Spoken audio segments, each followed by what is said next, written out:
오늘 우리들에게 주시는 하나님 말씀 받겠습니다. 창세기 5장 1절부터 8절까지 4장 25절부터 읽으면 더 자세하게 아담의 계보가 어떻게 이어지는지 알게 되기 때문에 25절 아담이 다시 아내와 동침하며 그가 아들을 낳아 그 이름을 셋이라 하였으니 이는 하나님이 내게 가인의 죽인 아벨 대신에 다른 씨를 주셨다 하며 셋 또 아들을 낳고 그 이름을 에노스라.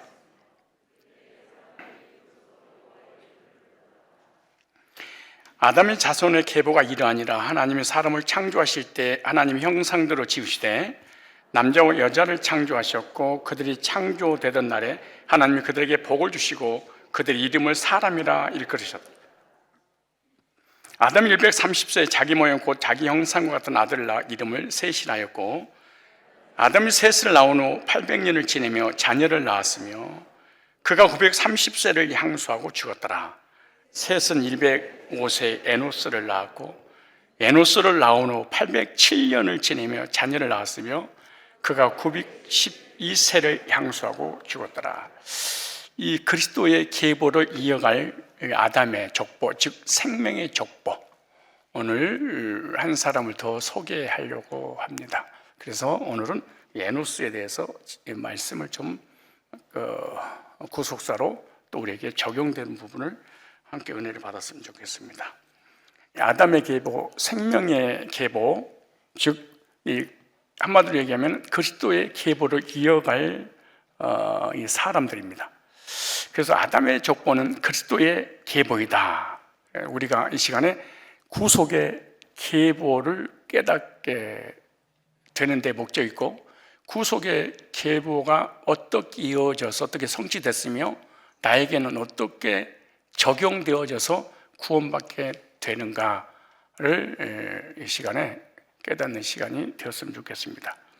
이 성경의 흐름은 이 그리스도의 계보가 어떻게 이어지고 있는 것을 자세하게 말씀을 통해서 보여주고 있는 것입니다.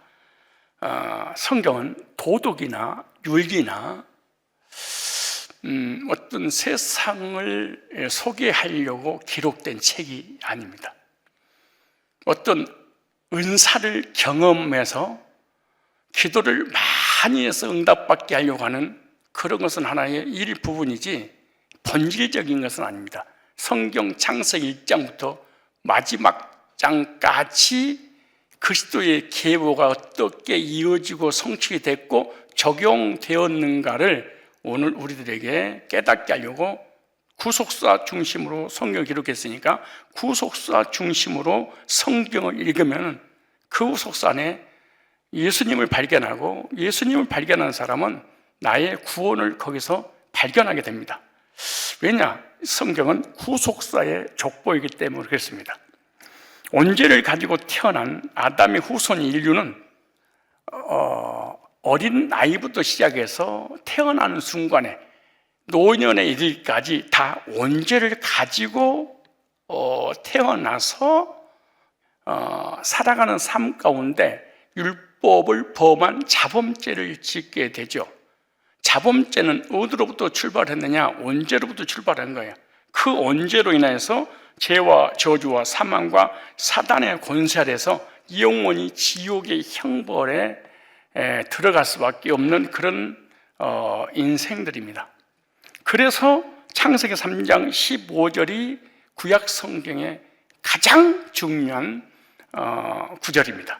창세기 3장 15절은 메시아를 보내셔서 메시아를 통하여 죄, 저주, 사망, 심판, 지옥을 해결할 것이다. 즉 율법으로도 선행으로도 종교로도 우리 인간의 노력으로도 할 수 없는 것을 예수님을 통해서만 해결해 주실 것이다 라고 하는 내용이 창세기 3장 15절입니다. 그래서 창세기 3장 15절은 그리스도 안에서 구원받고 영생 얻은 자의 이름을 기록한 책이죠. 그래서 계속해서 창세기 3장 15절을 이어갈 하나님의 자녀들의 이름이 기록된 그 족보가 바로 생명의 족보고 아담의 족보고 그리스도로 이어갈 족보의 이름들이 기록된 것입니다. 그래서 구약의 족보에 보면은 가인의 족보와 아담의 족보, 그래 머릿속에 창세기 3장 15절을 기억하고 나는 죄와 저주와 사망과 지옥의 형벌을 받을 수밖에 없는 나, 우리 주변이다, 이렇게 생각하고 오늘 제 소론을 잘 좀 들어보세요. 그런데 성경 66권과 그리고 아담 이후에 수십억, 수백억, 수천억의 인류가 다녀가고 지금 살고 있지만 딱 요약하면 두 종류의 사람입니다. 하나는 가인의 족보, 또 하나는 아담의 족보, 딱 두 가지예요. 가인의 족보는 육적 족보죠. 죄인들의 족보, 지옥 가는 사람들의 이름을 기록한 죄책이 기록된 책이잖아요. 그런데 아담의 족보는 예수 그리스도 안에서 구원받고 의롭게 되어서 하늘나라 생명책에 이름이 기록된 자들의 족보죠. 그런데 가인의 족보에 든 사람은 어떻게 해서라도 이 생명의 족보에 든 사람들을 죽이려고 혈안이 되어 있죠. 이 지구 역사, 인류가 존재하고 난 이후에 언제든지 가인의 족보에 든 사람은 핍박자, 악역으로 하나님의 백성들을 괴롭히는 데 쓰임 받았다, 이렇게 생각을 하면 됩니다. 왜 이렇게 괴롭히냐? 생명의 족보, 즉 구속사의 족보가 계속 이어져 가야만이 인류를 구원할 창세기 3장 15절이 성취가 되는데, 창세기 3장 15절을 이어가서 예수님이 오셔야 되는데 그걸 이어가지 못하도록 그 이어가는 그 맥을, 그 다리를 끊어버리기 위해서 핍박을 하고 전쟁을 하고 죽이는 거죠. 여러분들 같은 경우에는 저한테 주문할 게 많이 있어요. 요구하는 게, 목사님 도덕적인 설교, 윤리적인 설교, 세상적인 얘기, 이런 얘기도 좀 해주세요. 왜 예정, 구속, 구원 이런 것만 하세요? 이렇게 목회자를 설득시켜서 쓰러뜨려서 세속적으로 타락하게 만드는 것이 교회 안에 악역의 핍박자가 하는 역할입니다. 언제까지냐? 구원 받을 때까지 그런 악역으로 쓰임 받을 수밖에 없어요. 왜? 창세기 3장 15절을 절대로 강대상에서 선포하지 못하도록 하는 거예요. 이런 사람들은 도덕설교, 윤리설교, 복받는 설교, 방언하고 은사하고 구제하고 선행하고 남 돕는 거, 이런 것을 선호하는 거예요. 이걸 목회자에게 요구하는 사람도 있고 이런 교회만 쫓아다니는 사람들이 있어요. 그래서 아벨의 후손을 통해 메시아가 오지 못하도록 가인이 아벨을 그래서 죽인 거예요. 가인은 불택자잖아요. 왠지 아세요? 이 아벨로 이어져서 메시아가 오신다고 바라만 봐도 죄와 저주와 사망의 문제는 해결받을 수 있는데, 이것을 증거하지 못하면 인류는 다 사망, 지옥을 빠져나올 수 있는 길이 없습니다. 그래서 구속사의 맥을 이어가려고 하면은 사단은 자기 사람인 자기 백성들에게 물질과 권세와 능력을 주어서, 특별히 교회 장로라든가 목회자라든가 리더들에게 힘을 주어서 그 힘을 가지고 복음을 증거하여 순수한 복음이 이어지지 못하도록 맥을 끊어버린 것과 마찬가지예요. 그런데도 불구하고 하나님은 언제나 끊어지면 이어지고 끊으면 계속 하나님이 친히 이어져서 오늘 우리까지 오게 된 겁니다. 그래서 그리스도의 구속사인 생명의 족보를 이어갈 계보가 첫 번째 아담입니다. 아담은 오늘 본문을 보니까 사람이라고 이름을 지어줬어요. 그러니까 아담이라는 이름의 의미가 뭐냐? 사람이라는 뜻입니다. 근데 아담은 오늘 본문에 하나님의 형상대로 지음받았다. 하나님 형상을 따라. 그런데 아담은 누구를 상징하냐? 아담은 오실 예수 그리스도를 예표하는 거예요. 하나님께서 아담을 창조할 때 창조된 아담을 통하여 예수님을 구속에다가 오실 예수님이 어떻게 오실 것인가 딱 보여준 거예요. 그래서 아담을 연구하면 예수님을 알 수 있고, 아담을 연구하면 나를 알 수 있고, 아담을 연구하면 내가 어떻게 구원받을 수 있는지 자세하게 알 수 있는 거지요. 그래서 로마서 5장 12절 말씀에 보니까 아담은 오실 자의 표상이니라, 이렇게. 이걸 설명하면 오늘 밤을 새도 못하니까 제1대 구속사의 계보를 이을 족보 아담이었다. 두 번째 누구냐? 원래 아벨이었잖아요. 근데 아벨이 불택자인 가인이 이 복음을 이어가지 못하도록 죽여버렸습니다. 그래서 아담 대신 셋을 주셨는데, 그리스도의 계보를 이어갈 2대가 누구냐? 셋은 어떤 의미를 가지고 있냐? 대를 이을 자, 이런 맥을, 끊어버린 맥을 잇기 위해서 아벨 대신 주셨다 그러죠. 가인의 후손은요, 사단의 역사로 구속사를 이어가지 못하게 해도 구속사를 계속해서 이어가시는 하나님을 우리가 알게 되죠. 그래서 셋은 아벨 대신에 구속사의 대를 이어갈 자, 이렇게 기록돼. 이름의 의미만 가져도.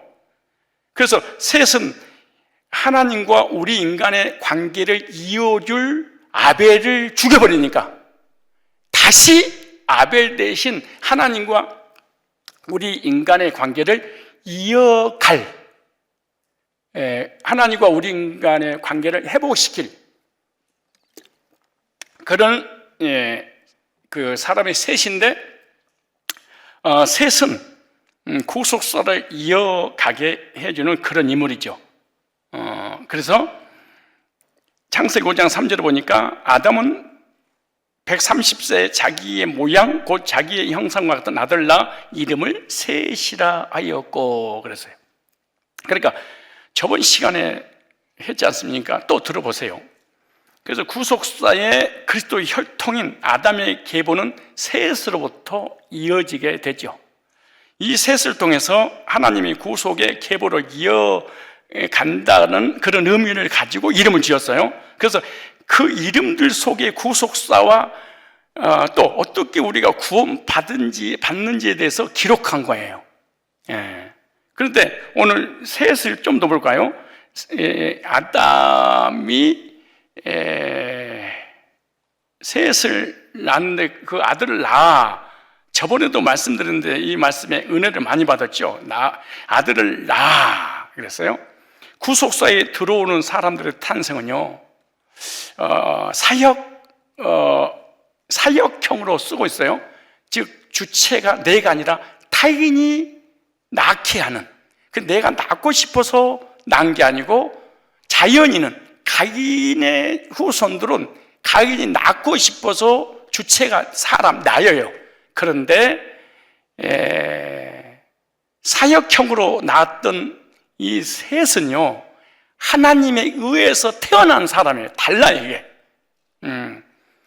그래서 구속사에 들어온 사람들의 탄생은 전적인 하나님의 개입으로 탄생되어진 사람이라는 것을 지금 말씀하고 있는 거예요. 그러니까 인류를 구원할 구속사를 이어갈 계보에 든 사람은 자기가 태어나고 싶어 태어난 게 아니고 하나님께서 계획하시고 예정하시고 섭리 가운데 태어나게 하셔서 구속의 맥을 이어가게 하셨다, 이렇게 말씀하는 거예요. 그래서 아담은 셋을 낳고 싶다고 해서 낳는 것이 아니라 하나님의 뜻을 이루기 위해서 하나님께서 하나님에 의해서 생명을 주신 거예요. 그래서 오늘 우리에게 적용하면 어떤 적용일까요? 우리가 예수 믿고 구원받아서 하나님의 자녀가 된 것은, 즉 구속사가 믿어진 것은 우연히 된 것이 아니라 하나님께서 예정하시고 계획돼서 섭리 가운데 복음이 믿어지게 하시는 하나님의 사역에 의해서 우리가 거듭나게 됐다, 이렇게 적용하면 전혀 무리가 없죠. 그런데 저번에도 말씀드린 것처럼 셋의 의미, 세트, 이렇게 말씀드렸잖아요. 시트에서 왔다고 그랬죠. 전하다, 관심을 가지다, 정리하다. 여기서 가장 중요한 게 정리하다, 정돈하다, 이런 뜻이라고 말씀드렸잖아요.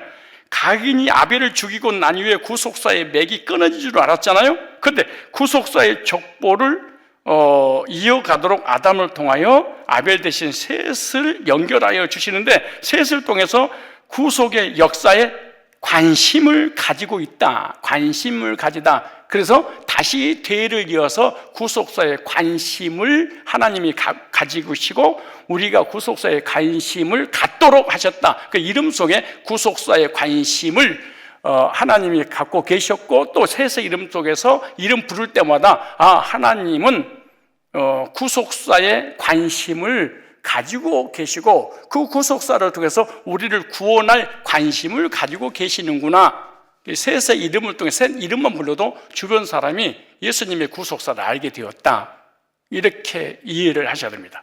그래서 셋은 구속사의 출발점으로 시작한다 이랬어요. 지금까지 가인의 후손들이 세상을 혼돈하게 만들었고 우상을 섬기는 그런 존재들이죠. 세속화를 위해서 육신의 정욕, 안목의 정욕, 이생의 자랑으로 무너지고 혼돈과 공허, 흑암으로 무너뜨리고 거짓거리로 이 지구를 대혼란을 갖게 만들었죠. 모든 인류를 너나 하나 할 것이다.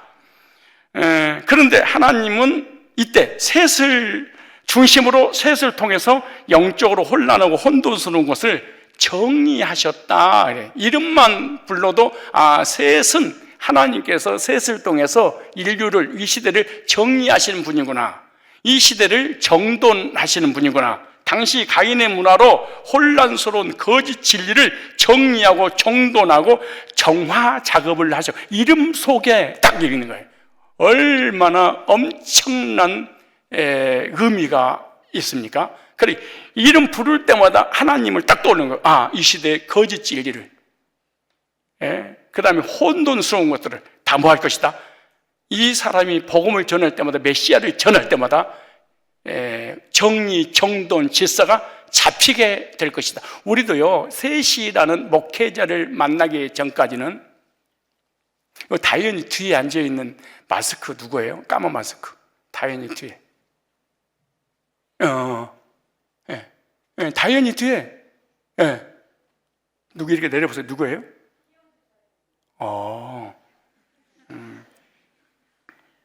신천지에서 왔네 해서. 농담이고. 그러니까 셋이라는 목회자, 즉 셋이라는, 세 명이라는 얘기가 아니에요. 셋이라는 의미를 가지고 있는 목회자를 만나기 전에는 교인들은 교회를 50년, 100년을 다녀도 절대로 복음을 깨닫고 머릿속에서 정리, 정돈, 질서가 잡히는 게 불가능한 일이에요. 구속사의 맥을 이어갈 목회자를 만나기 전까지는 죄 문제를, 심판의, 사망의, 내세 문제를 어떻게 해결하는지 구체적으로 알 수가 없어요. 그래서 셋으로 이어져가는 목회자를 딱 만나게 되면은 인생의 방황, 신앙의 방황이 딱 끝나요. 내 의도하고 전혀 관계없이 끝났구나, 여기구나, 딱 그래. 얼마나 신비스러운 일입니까? 그러나 셋으로 이어지는 목회자를 만나지 못하면 내 생각 속에, 내 마음 속에 여러 가지 혼란스럽고 혼돈스러운 무수히 많은 교리와 말씀들이 전혀 정리가 되지 않습니다. 정리해야지, 그런다고 정리가 되지 않습니다. 평생 동안 방황하다가 죽어버립니다. 하나님이 누군지, 예수가 누군지, 내가 어떻게 구원받는지, 내가 앞으로 미리 어떤 일이 벌어질지, 앞으로 어디로 가야 될지 전혀 불확실한 상태에서 살아가요. 그런데 셋으로 이어지는 구속사를 연결시키는 그런 교회 목회자를 만나면 머릿속에 말씀 딱 듣는 순간에 들을 때마다 정리, 정돈, 질서가 딱 잡혀서 혼돈과 무질서와 공허가 다 사라져버려요. 기도는 안 가도, 막 금식하고 부르짖어서 하나님 매달리지 않아도, 인터넷, 유튜브 뒤지지 않아도. 근데 이 셋으로 이어지는 목회자를 만나기 전까지는 평생 동안 유튜브 듣고 이 교회 저 교회, 이 기도원 저 기도원, 이 목사 저 목사 온갖 서적을 뒤져. 그래도 정리 안 돼. 그래서 셋의 이름을 통해서 정리, 정돈, 질서 잡아라. 그래서 셋이 복음을 증거할 때마다 그 시대의 사람들이 다 영적인 질서가 탁 잡히게 되는 거예요.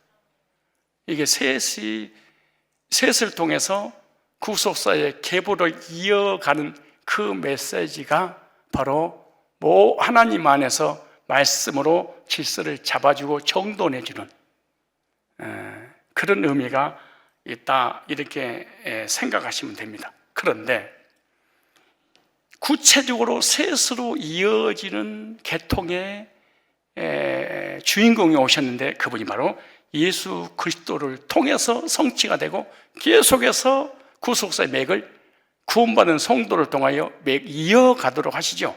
그래서 사탄은 항상 예수 그리스도의 맥을 잊지 못하도록 늘 혼돈과 공허와 흑암과 무질서 속에 살아버리도록 복음만 전하지 마라. 참 사단의 역사는 주의 종을 붙잡고 평생 목회라. 그러나 복음만 전하지 마. 복음 같은 것을 전하더라도 구제도 하고 선행도 하고 좋은 일도 하고 평화를 외쳐. 그러나 복음은 조금씩 전하고 그냥 전하더라도 약간 좀 복음과 방언과 복음과 구제와 복음과 선행과 복음과 도덕과 복음과 성화와 복음과 윤리와 복음과 세속적인 것을 섞어서 살짝 전해. 그래야 성도들이 모르지 이렇게 틀어잡아버려.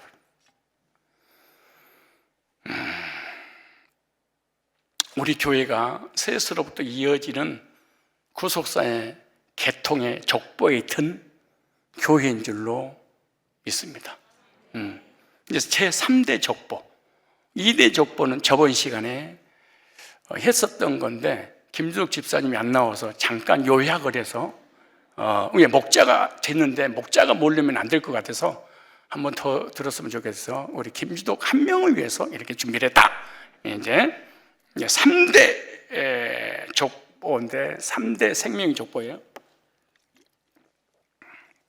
그런데 알아들어서 고개를 끄덕끄덕하고 아멘 하는 거예요?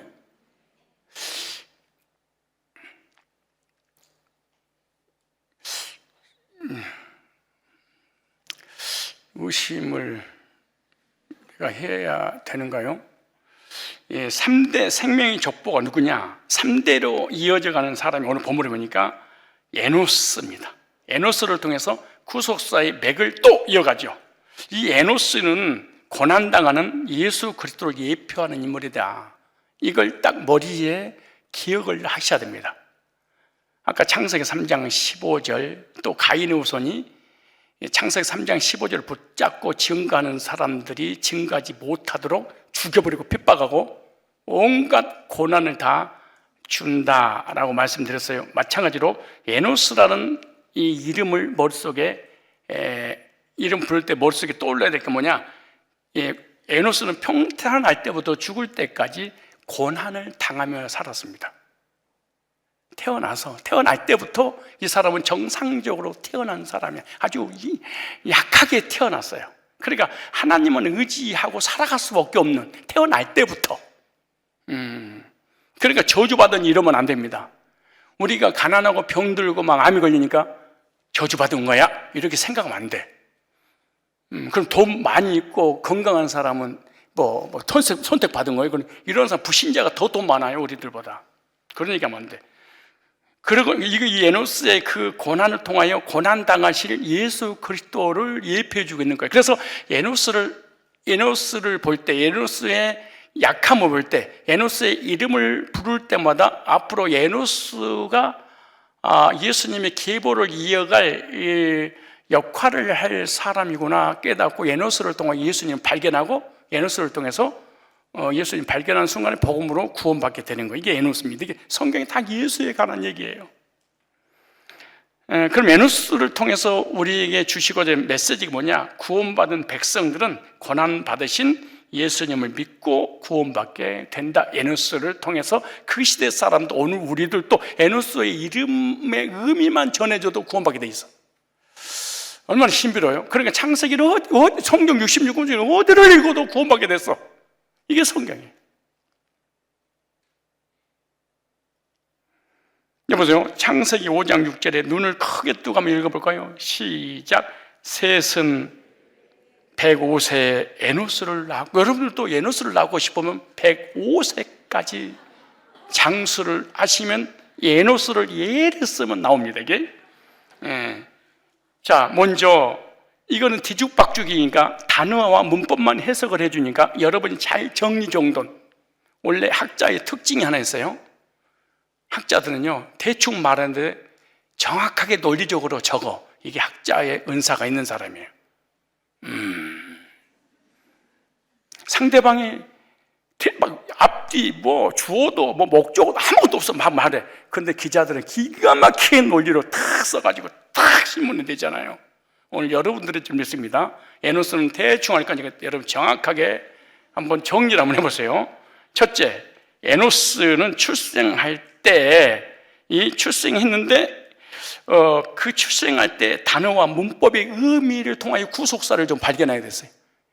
자, 여기 보니까 여기 에노스를 낳았다는 말이 얄라드라는 단어입니다. 얄라드.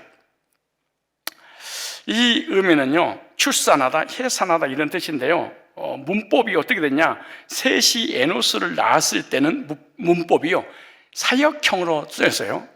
능동태로 쓰는 것이 아니에요. 타인이 주체가 되어서 그 주체에 의해서 낳게 되는. 근데 어떤 사역형이냐? 희필 사역 능동으로 되는데요. 무슨 말이냐? 누군가가 시켜서 하는 일, 즉 100% 하나님이 하신 일, 그 말. 그리고 0.1%도 부부가 개입되지 않는, 부부의 의지가 전혀 없이 하나님에 의해서 태어났다, 그 말이잖아요. 이걸 좀 쉽게 얘기하면은, 희필 사역 능동이란 말은 내가 교회 가고 싶어서 간 것이 아니고 교회를 가도록 시킨 것, 이런 뜻입니다. 이것은 셋이 자신의 힘으로 에노스를 낳았다는 것이 아니라 하나님 은혜 가운데 하나님께서 에노스를 허락해 주셨다, 그 말이에요. 여러분들이 교회에 나오고 싶어서 나온 게 아니고 미치도록 교회에 나오고 싶어서 나올 때가 있어. 그것은 내가 아니에요. 내가 기도하고 싶어서 할 때도 있지만 강력한 어떤 힘에 의해서 무릎을 꿇고 기도할 때가 있어요. 이게 사역 능동태예요. 이거. 내가 교회에 오고 싶어서 온 게 아니고 누가 나를 확 휘어잡고 여기 앉혀 놔버리는 거야. 이게 사역 능동태예요. 내가 교회에 오고 싶어서 온 것도 아니고 구원받고 싶어서 구원받은 것도 아니고 하나님의 자녀가 되고 싶어서 자녀가 된 것이 아니고 어떤 타인의 힘에 의해서 여기 앉게 되는 거지. 최근에 이런 사람들이 꽤 있는데 희수 같은 경우에는 100% 이런 사람일 거예요. 하나님께서 강력하게 이 신앙생활을, 하나님이 어떤 분인지, 예수가 누구인지, 구원 어떻게 받는지, 교회를 가고 싶은 그런 마음이 확, 그 누구도 우리 인간이 아무리 설득시켜도 안 됩니다. 그거는. 이런 말 들어봤어요? 내 마음 나도 몰라. 이거 왜 어떻게 이렇게 된 것인지. 제가 개척해서 여기까지 올 때 누군가가 나를 끌고 다닌 것을 나는 직접 눈으로 보고 귀로 듣고 직접 손으로 만지질 못했지만 그럴 줄 알았죠. 와, 목사님 계시 받았나 봐. 그건 전혀 아니지만 뭐 미친놈 같은 생각이 들 정도로 막 미쳤어. 생각해 보세요. 이거 64억 빚이잖아요. 근데 약 30억 이상을 돈 2억을 가지고 30억을 만들어서 이렇게 여기까지 오게 된 거 쉬운 일이 아니에요. 그런데 막 그냥 앞뒤 보지도 않고 하고 싶어 져버리는, 아무튼 그랬다는 거죠. 그래서 하나님께서 셋의 의지와 관계없이 구속사의 맥을 이어가기 위해서 에노스를 낳게 했다.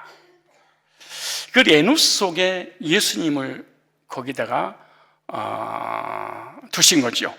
그래서 영적 기업으로 올라가는 것은 뭐냐? 하나님 은혜고 축복이다. 우리가 예수 그리스도를 영접하고 구원받아서 하나님 백성이 된 것은 우리 행위가 아니라 전적인 하나님의 은혜다.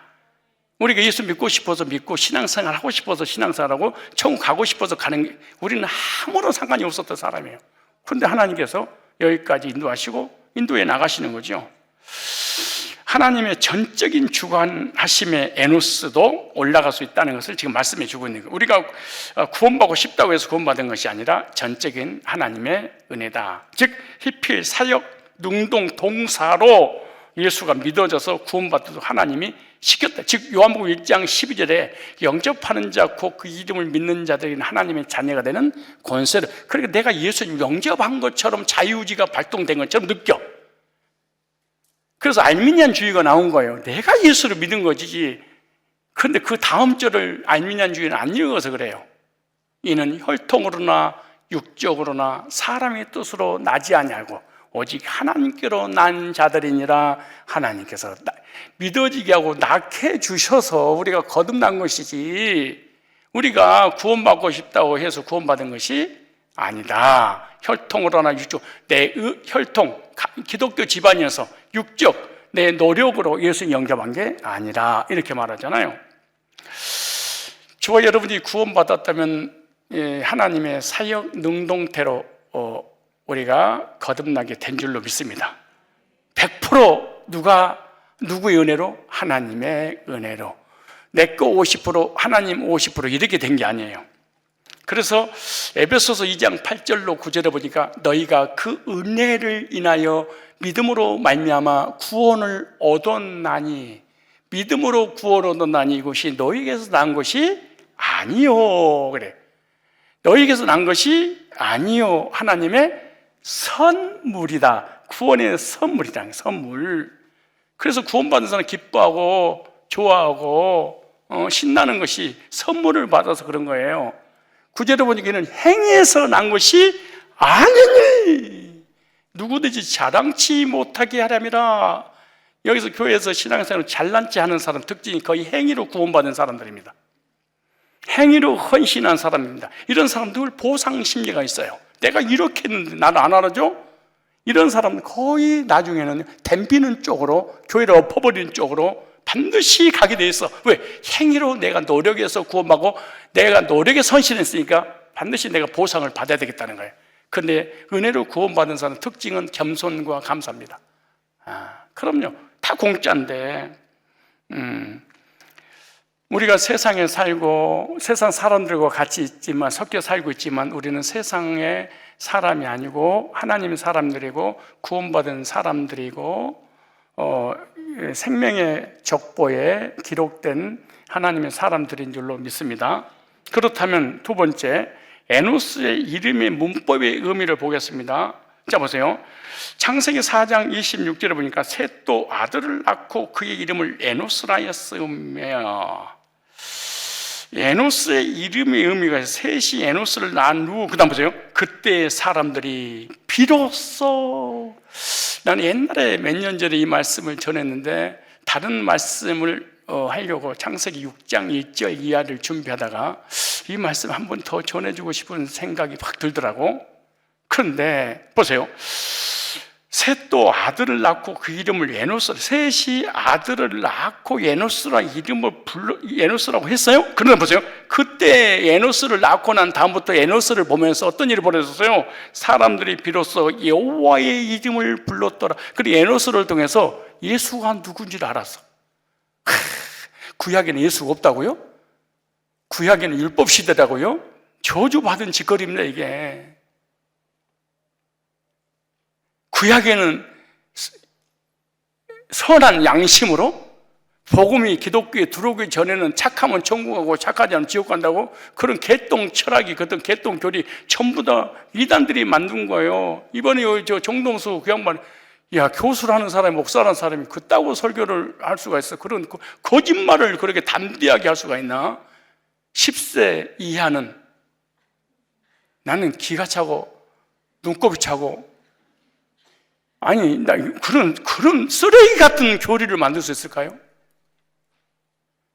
1살부터 10세까지는 휴거가 바로 된대. 그래서 지구는 1세부터 10세까지는 어린아이가 존재하지 않는데, 왜냐 설명을 했더라고. 그것은 죄가 뭔지, 즉 죄에 대한 개념, 즉 복음을 전해도 복음이 뭔지를 알아듣지를 못하니까 하나님이 그냥 데려간대. 네가 데려가라고 그래서 데려가고 그런 게 아니에요. 그런 게 어디겠어요?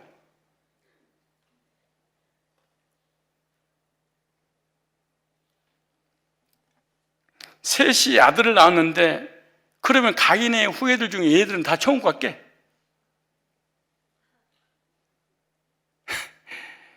예정이 뭔지,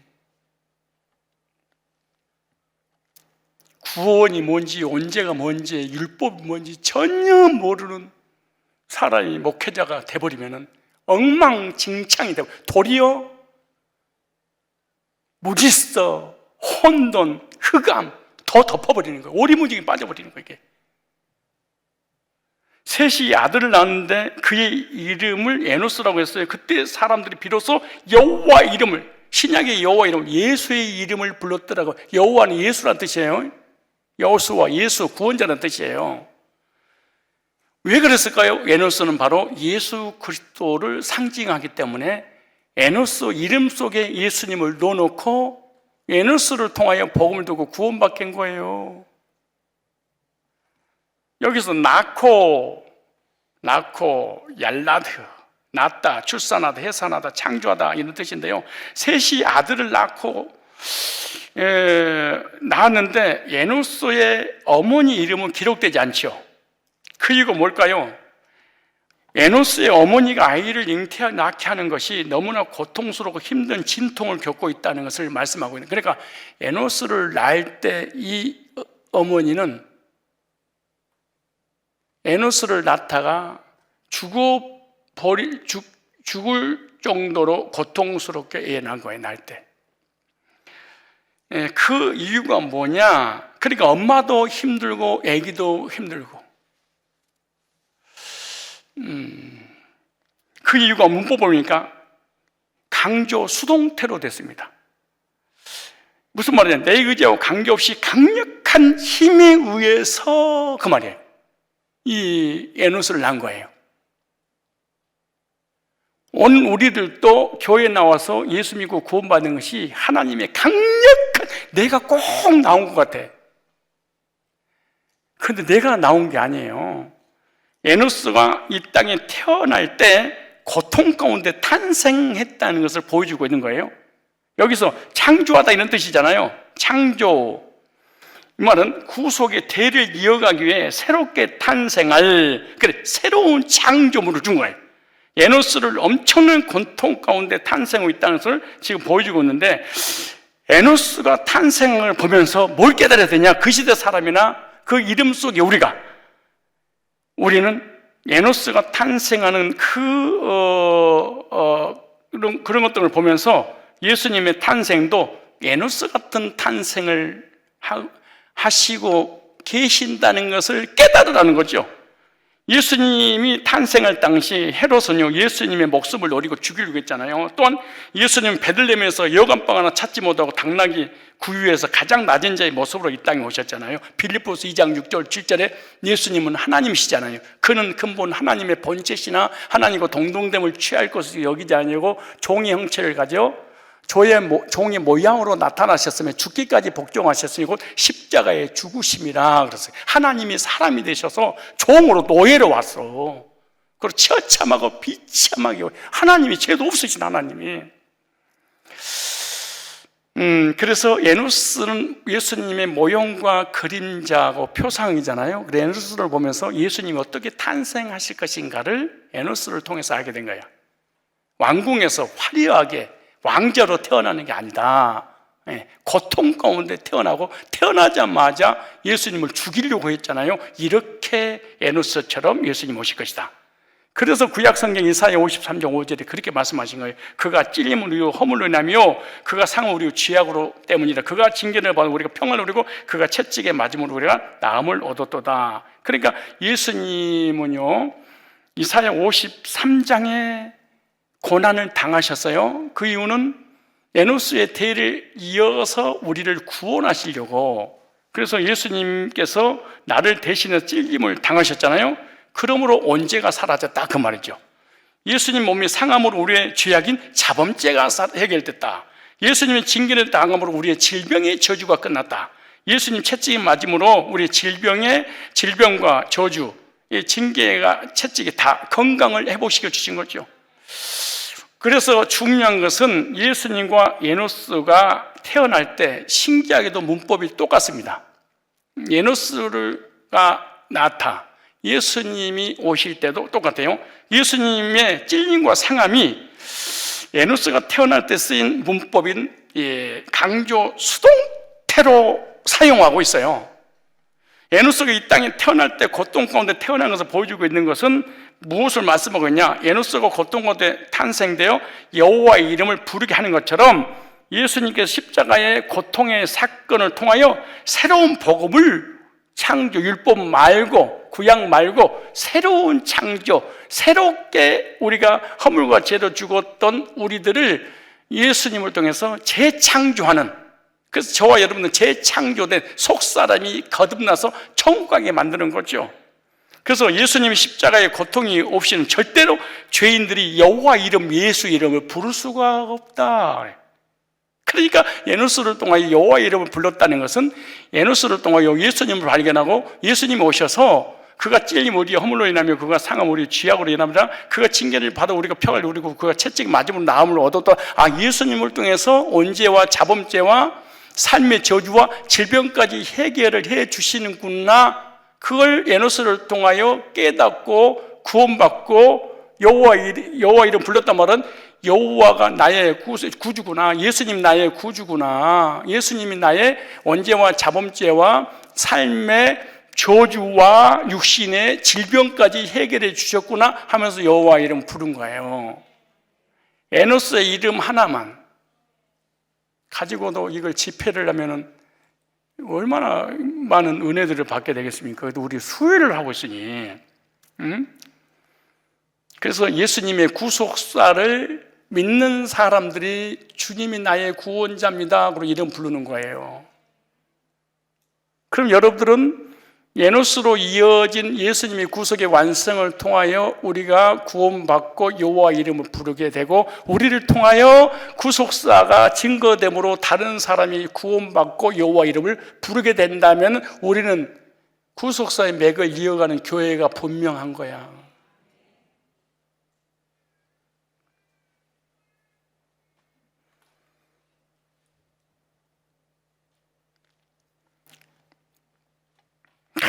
참, 이 세 번째 생명의 족보인 에노스는요, 좀 정리하면 예수 그리스도에 관한 표상이다.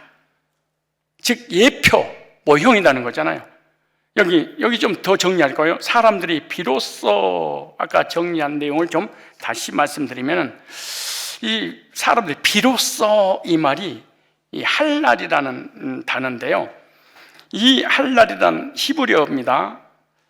어떤 의미를 갖냐? 우리 성경에는 이게 비로소 그러죠.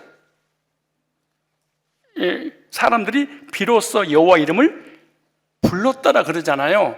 근데 히브리어 언어에 보면 이 비로소라는 단어가 구멍을 내다 이런 뜻이에요. 그럼 우리가 번역을 여기 다 할 수 없잖아요. 그러면 얼마나 책이 우리가 이거 항상 트럭에다 싣고 다녀야 돼, 성경을. 그래서 간단하게 이름만 여기다 넣는 거예요. 그러니까 목회자의 몫이 나머지는 목회자가 풀어라 하고 이렇게 하나님께서 말씀을 주신 거예요. 그런데 우리는 비로소 여호와 이름 불렀다 하지만 비로소란 말이 구멍을 내다, 꿰뚫다. 세 번째, 수치를 당하다. 네 번째, 시작하다. 이런 뜻이에요. 보통 말이 아닌 말이에요. 그러니까 비로소 여호와 이름 불렀단 말은 구멍을 내다, 꿰뚫다, 수치를 당하다, 시작하다. 벌써 머릿속에 확 들어오는 게 뭐가 있죠? 여러분들이 영적인 학자니까. 에노스를 낳고 난 후부터 사람들이 여호와 이름 부르기 시작했는데 에노스가 태어나기 전에도 복음이라는 게 있었죠.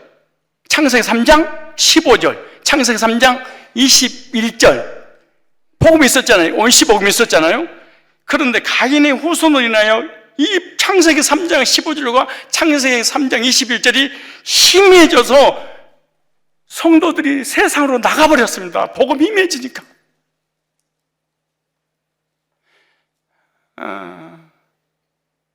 이 코로나 때문에 100만 명의 교인이 떠난 것처럼 복음이 뭔지 몰라. 명쾌하질 않아. 우리 교회도 신앙생활 그만둔 사람이 복음을 이해를 못한 거예요. 그래서 당시에 창세기 3장 15절 22절이 있었는데 가인의 후손으로 인하여서 어떤 일이 벌어진가요? 혼미하게 되고 무질서하게 되고 흑암이 덮어버리고 비진리와 진리가 막 섞여버리는, 그게 창세기 6장 1절로 3절에 나온 내용이죠. 그 사람들이 100만 명이 떠난 것처럼 그 당시에 창세기 3장 15절을 정확하게 목회자들이 소개를 해주지 않기 때문에 하나님을 다 떠나갑니다. 그래서 에노스를 통하여 비로소 사람들이 명쾌하게 창세기 3장 15절을 풀어버리고 창세기 3장 22절을 구체적으로 구속사를 에노스가 풀어버린 거예요. 이 말씀을 듣고 졸거나 자거나 아무 생각 없는 것은 이분은 정말로 기적을 체험한 거예요.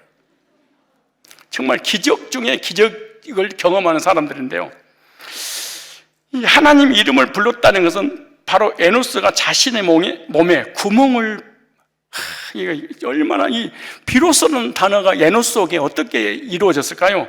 구멍을 박듯이, 그 다음에 고통을 당하고 꿰뚫어짐을 당하여 죄인들의 죄 때문에 수치를 당하고 난 이후에 에노스를 통하여 죄인들이 여호와의 이름을 부르기 시작했더라. 그러니까 에노스가 그 당시에 얼마나 많은 비진리와 세속화와 가인의 후예들로 교회가 완전히 이 진리가 사라지도록 혼탁하게 할 때에, 진리를 전할 때 얼마나 많은 박해를 받았는가 상상을 한번 해보세요. 못으로 박듯이, 막 창으로 찔르듯이 온갖 고난을 통하여 그제 사람들이 복음을 깨닫고 여호와 이름을 부르다가 졸았더라. 그런 건 아니잖아요. 그렇다면 에노스는 표상학적 면에서 예수 그리스도의 모형이요 그림자라고 말씀드렸습니다. 그 이유가 뭐냐? 똑같아요. 그가 찔림은, 이 단어가 할랄이라는 히브리어입니다. 목회자 강단에서 거짓말할 수 없잖아요. 인터넷 딱 들어가면 다 히브리어 할랄 탁 치면 꿰뚫다, 구멍을 뚫다, 시작은 다 이게 나와. 그리고 저는 유튜브에 다 올리기 때문에 어떻게 이걸 없는 말을 만들어서 한다는 것도 불가능해. 내가 무슨 천재예요, 없는 말을 만들게. 그래서 비로소 할랄, 그 다음에 그가 찔림은, 예수님이 찔림은 할 때 할랄이라는 똑같은 히브리어 단어를 쓴 거예요. 그래서 예수님께서도 십자가에서 자신의 몸에 채찍을 마시고 대못에 관통하여 손과 발이 찔렸죠. 옆구리에 창으로 찔렸잖아요. 관통했잖아요. 이렇게 예수님의 고통이 있고 난 이후에 죄인들이 예수님을 통하여 구원받고 여호와의 이름을 부르더라, 그 말이죠. 그러니까 예수님의 그가 찔림 우리 허물로 인하며 그가 상함 우리 죄악으로 인함이라 그가 징계를 받음으로 우리가 평화를 누리고 그가 채찍에 맞음으로 나음을 얻었도다. 예수님의 그 십자가의 고난이 없이는 우리가 구원받을 수 없으니까 여호와가 누군지 몰라. 그래서 여호와 이름 부를 수 없어. 근데 구속사를 통과한 사람은 반드시 신앙 고백하는데 여호와가 누군지 비로소 알고 구주라고 불렀더라. 이렇게 우리가 구원받고 구원 간증을 비로소 하는 거야, 이게.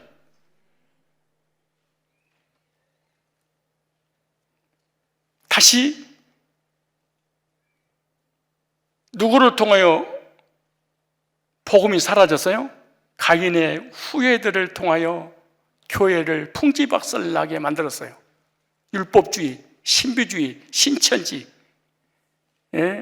안상호, 통일교, 캐톨릭, 성화주의, 율법주의, 신비주의, 온갖 거짓교리 가인의 후예가 이걸 만들어 놓고 복음을 찾지 못하도록, 복음을 발견하지 못하도록 가짜를 그 시대에 만들어 놓고 창세기 3장 15절을 잊어버리도록, 창세기 3장 메시아의 구속사를 잃어버리도록. 근데 비로소 이 구속사가 다시 시작이 돼. 창조의 역사가 다 시작되는 게 뭐냐? 에노스라는 사람을 통하여. 사실은 창세기 이름에 나타나는 구속사 한 사람 한 사람만 해도 내가 죽을 때까지 창세기 5, 6장을 못할 수도 있어요. 하나님께서 심심해서 창세기를 써놨겠어요? 이름들을 심심해서 노는이 여백 몇 군이라고 써놨겠습니까? 다 구속사의 의미가 있는 거예요. 그래서 에노스는요, 하나님으로부터 고통을 당하여 죽을 것이 예정되었고 지명되어 있다는 것을 알 수 있는데요. 그 이유가 뭐냐? 사역수동, 이거 아까 말씀드린 건 사역수동태이기 때문에 태어날 때부터 이렇게 태어났어요. 문법이 어떻게 됐냐? 아까 말씀드린 것처럼 태어날 때 사람들이 비로소 하려고 그랬잖아요. 그러니까 이렇게 약하게 태어났어. 몸에 그냥 어떻게 태어났는지 정상적으로 태어나진 않아.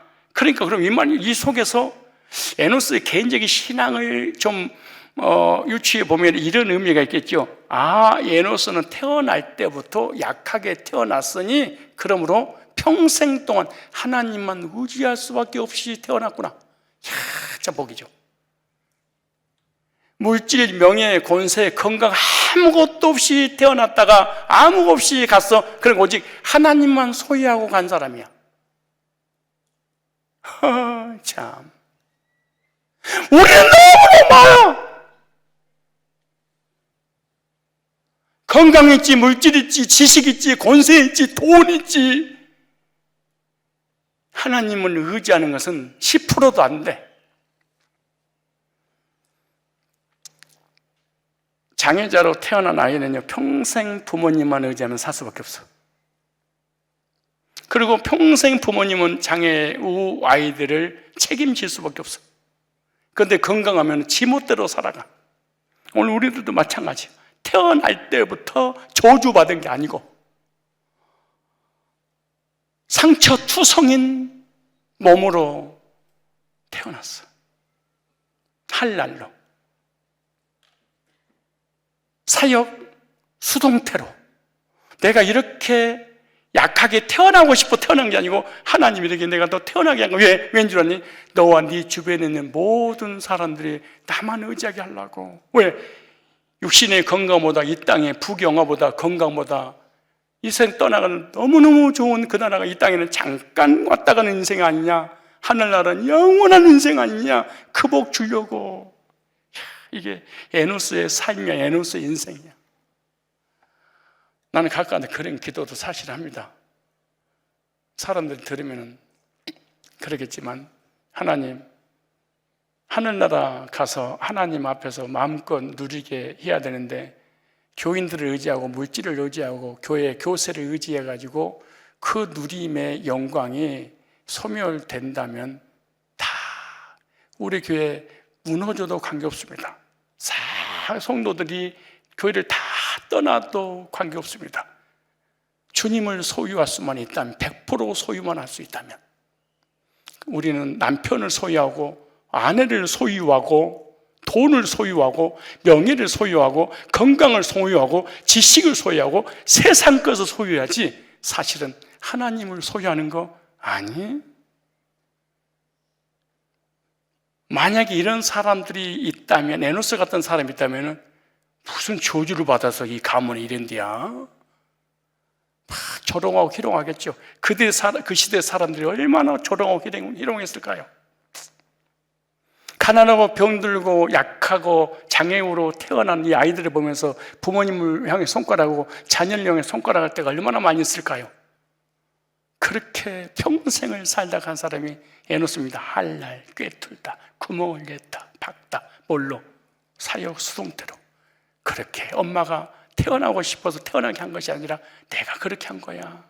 눈을 뜨고. 가진 게 너무 많아요.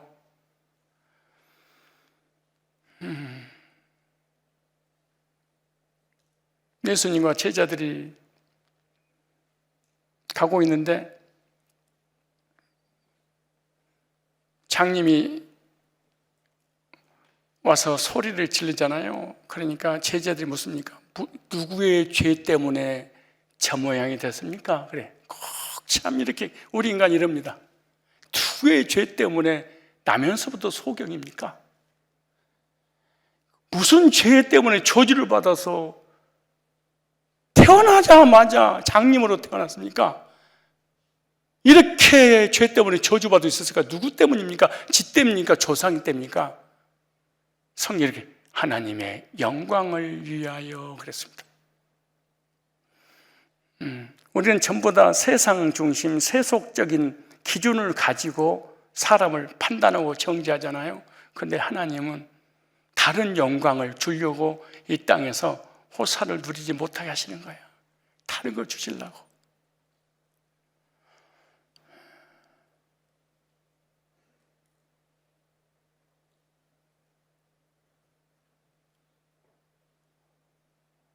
자녀들 중에, 부모님 중에 또 자기 자신이 태어날 때부터 장애우로 태어난 이런 사람 보고 얼마나 하나님 원망하고 삶을 저주하고 자신을 비관하고 그럴 수 있잖아요.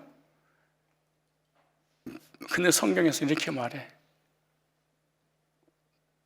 평생 너 나만 의지하고 살아야 돼. 이 말을요, 사실은 우리 문경남 장로가 하더라고. 나 깜짝 놀랐어요. 나는 우리 교회 장애우들이 몇 명 있잖아요. 그럼 그 부모님들 옆에 가면 나도 모르면서 무지하게 조심해져요. 엄청 조심해요. 또 어느 날 한날 나한테 그러는 거예요. 목사님, 우리 정인이가 보배입니다. 예? 정인이 때문에 성삼교에서 우리 가족 다 구원받고요. 두 번째, 멀쩡한 아이로 태어났으면 다른 애들처럼 유학 가고 돈 벌려고 세상 나가고 얼굴 보기 힘들 텐데 평생 내 곁에 있잖아요. 그 말 하더라고 우리 장로님이요. 평생 제 곁에 있잖아요. 언제나 함께 있잖아요.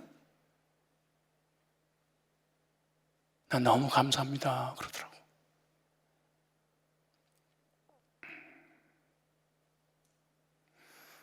우리가 영적으로, 정신적으로, 삶적으로 힘들 때 하나님을 전폭적으로 의지하고 그분을 신뢰하고 하나님 도움을 구하지 않았나요? 언제 하나님 도움을 구하지 우리가? 힘들 때 아니에요? 나의 인생에 나의 삶에 부족함이 없는데 하나님 의지하고 하나님을 구해요?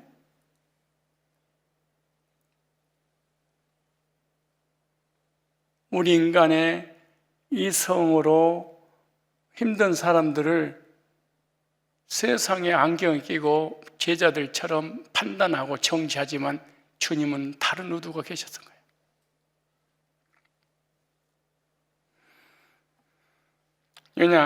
왜냐? 할날 하나님만 의지할 수밖에 없도록 하나님이 그렇게 태어나게 하셨다. 그리고 그 아이 때문에 온 가족들이 하나님만 의지했다.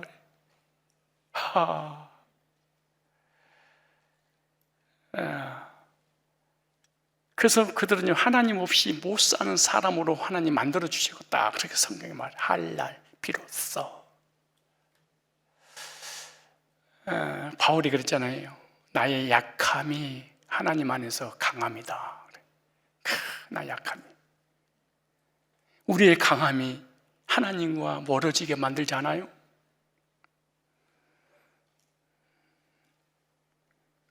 이것은 영적으로 예수 그리스도에 관한 그림자입니다. 주님도 십자가에 달리실 것을 지명받아 골고다로 십자가를 메고 올라가셨잖아요. 이사야 53장 7절에 그가 곤욕을 당하며 괴로울 때도 그의 입을 열지 아니하였으며 마치 도수장으로 끌려가는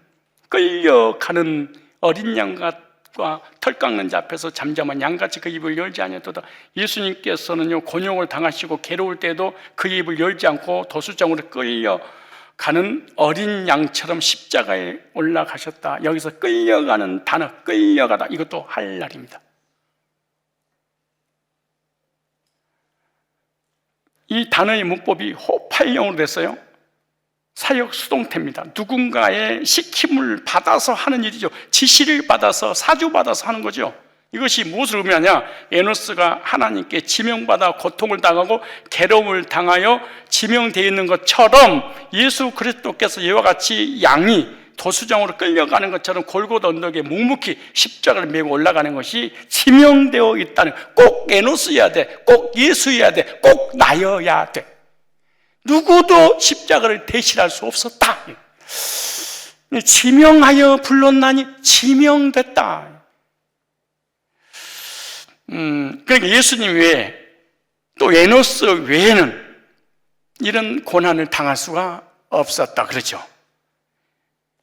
누구도 십자가를 맬 수 없습니다. 하나님 오직 예수 그리스도만이 인간의 타락한 죄악을 끊을 수 있는 분으로 지명하셔서 이 땅 오셔서 태어날 때도 약함으로, 돌아가실 때도 에노스처럼 십자가를 지고, 그러니까 예수님은 태어났을 때부터 지명당하여 하나님을 의지할 수밖에 없는, 에노스 태어나서 죽을 때까지 하나님만 의지할 수밖에 없는, 이게 에노스의 인생이고 에노스의 구속사고 바로 예수님하고 이어지는 것이 바로 오늘 우리들도 택자였다면 우리의 약함을 통하여 너 하나님만 의지해? 하나님 없이 너 못 살지? 하나님만 바라봐야 돼? 그래서 네 가정에, 네 자녀들에게, 네 인생에, 너의 삶에 걸림돌 같은 그것을 내가 치운 게 아니야. 목사님, 나는요 태평성, 난 아무 걱정이 없어요. 그럴까요? 하나님은 다 기도 제목을 주세요. 하나님 백성들에게 가시를 주세요. 무릎을 꿇게 하려고.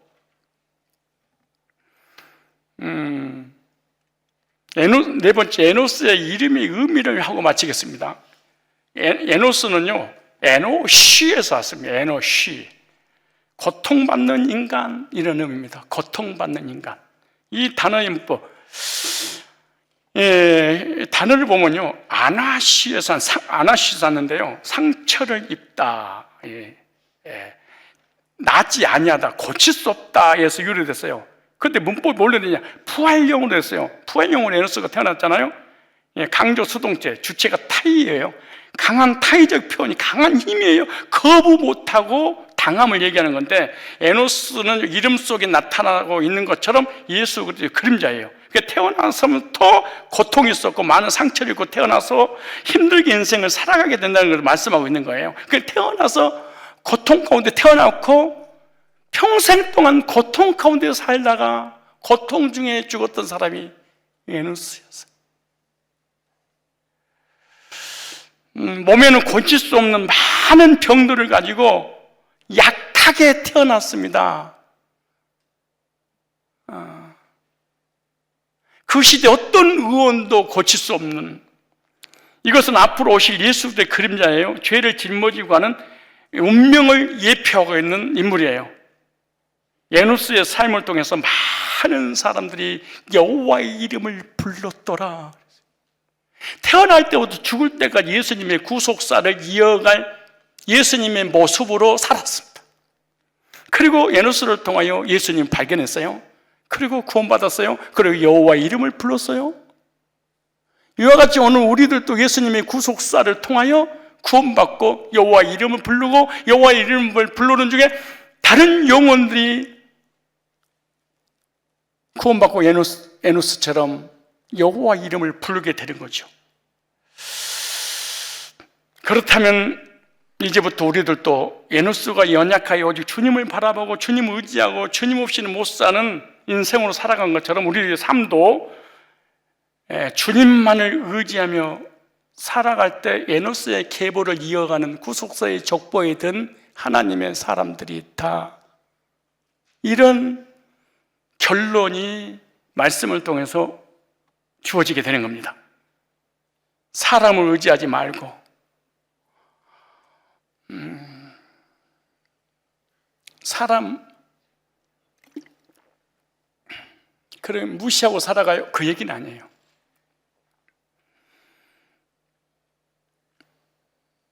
에노스의 이름의 의미의 결론을 삶으로 적용하면서 결론을 내리고 싶어요. 부모님 의지하지 말어.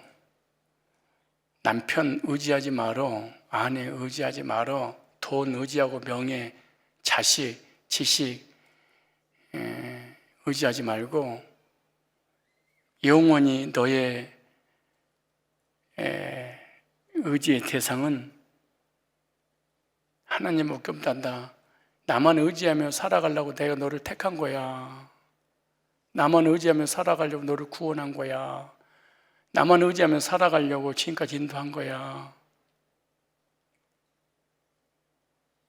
넌 의지할 게 왜 그리 많니?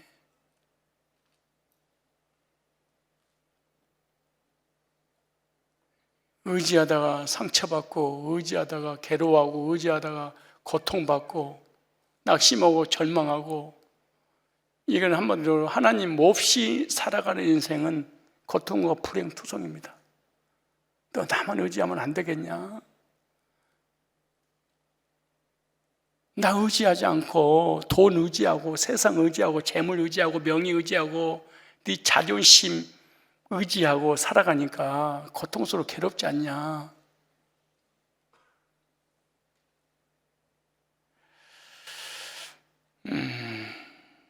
또한 나를 통하여 세상의 많은 사람들이 예수 그리스도를 깨달을 수 있는 신앙의 본이 되어야 된다, 그런 뜻이죠.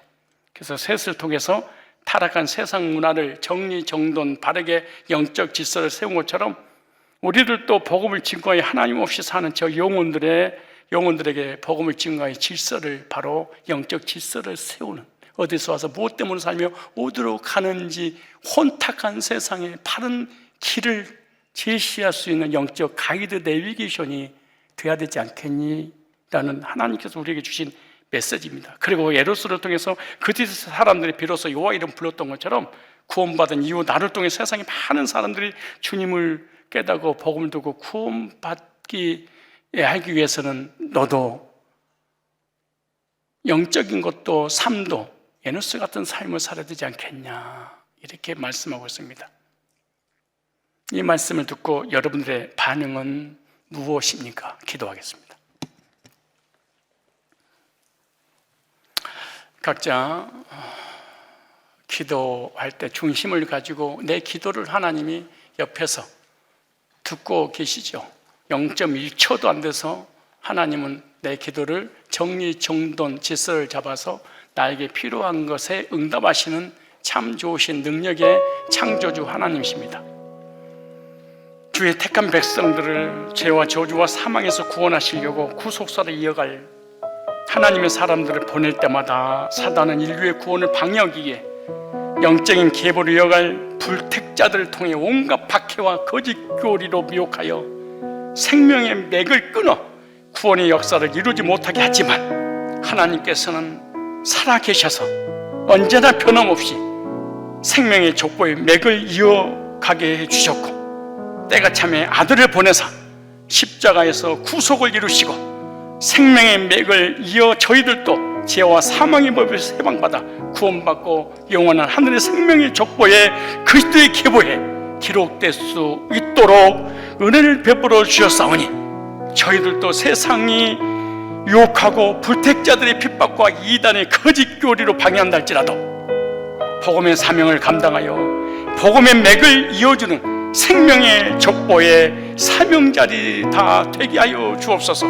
에노스가 죄인들의 죄 때문에 자신의 몸에 구멍이 뚫리듯이 고통을 당하고 깨뚫어짐을 당하면서까지 그리스도의 생명의 족보에 이어가기 위해 오실 메시아를 증거할 때 죄인들이 구원받고 여호와 이름을, 예수의 이름을 부르기 시작했던 것처럼 예수님께서도 십자가에서 자신의 몸에 채찍을 만지시고 대못이 간통하여 수족이 째지시는 구속의 은혜로 우리에게 임하게 해주심으로 우리가 구원받고 주의 이름을 부르게 해주신 것 너무나 감사합니다. 에노스가 태어날 때 연약함으로 인하여 오직 주님만 의지하고 주님만 바라보고 인생을 살았던 것처럼 한없이 부족하고 연약한 저희들도 주님만을 만족하며 주님만 의지하며 주님께만 소망두며 살아가게 하여 주옵시고, 에노스의 삶처럼 우리의 삶을 통하여 예수님이 어떤 분이신지, 하나님이 어떤 분이신지, 어디서 와서 무엇 때문에 살며 어디로 가는지 분명하게 깨닫고 주님 앞에 돌아오는 그러한 구속의 역사의 맥을 이어가는 증인으로 우리 교회와 내 자신이 쓰임받게 하여 주시옵소서. 하나님 없이는 못 삽니다. 복음 없이는 못 삽니다. 그래서 물질적으로, 그래서 경제적으로, 그래서 나의 인생이, 그래서 나의 삶이, 그래서 내 자녀가, 그래서 내 몸이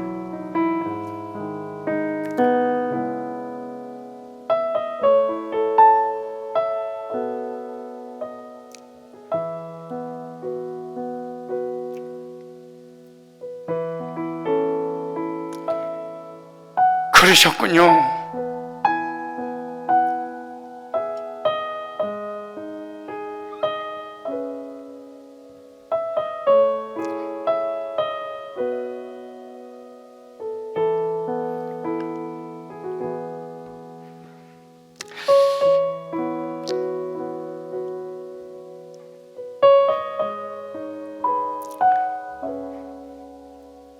주님 없이는 못 사는 인생으로 살아가기 싫고 다른 사람보다 부족하게 하셨습니다.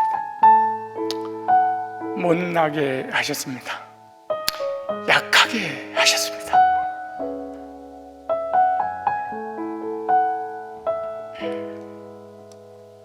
그래서 여기까지 왔습니다. 그리고 그리스도 안에서 영원히 누릴 수 있는 영광을 주시려고 이 땅에서 잠시 당하는 고난이다. 어떻게 이 영원한 영광과 비교할 수 있겠니? 우리에게 고난이 있었기에 무릎을 꿇지 않았나요? 고난이 있었으니까 우리가 겸손하게 되지 않았나요? 고난이 있으니까 주일예배, 수예배 하나님 앞에 나오지 않았나요? 이것에 오늘 우리가 해결해 달라고 기도하지 맙시다. 도와달라고 기도하지 마세요. 살려달라고 하지 마세요.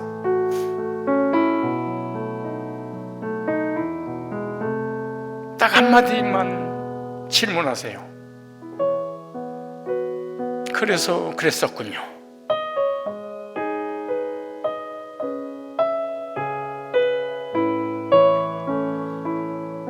이제 알겠습니다. 환경이 어떻게 나에게 주어진다 할지라도 주님 없이는 못 사는 인생으로 살아가게 하시려고 그러셨군요. 영원한 영광을 주시려고 다른 사람보다 부족하게 하셨군요. 이 기도만 하고 돌아가셨으면 감사하겠습니다. 기도하겠습니다.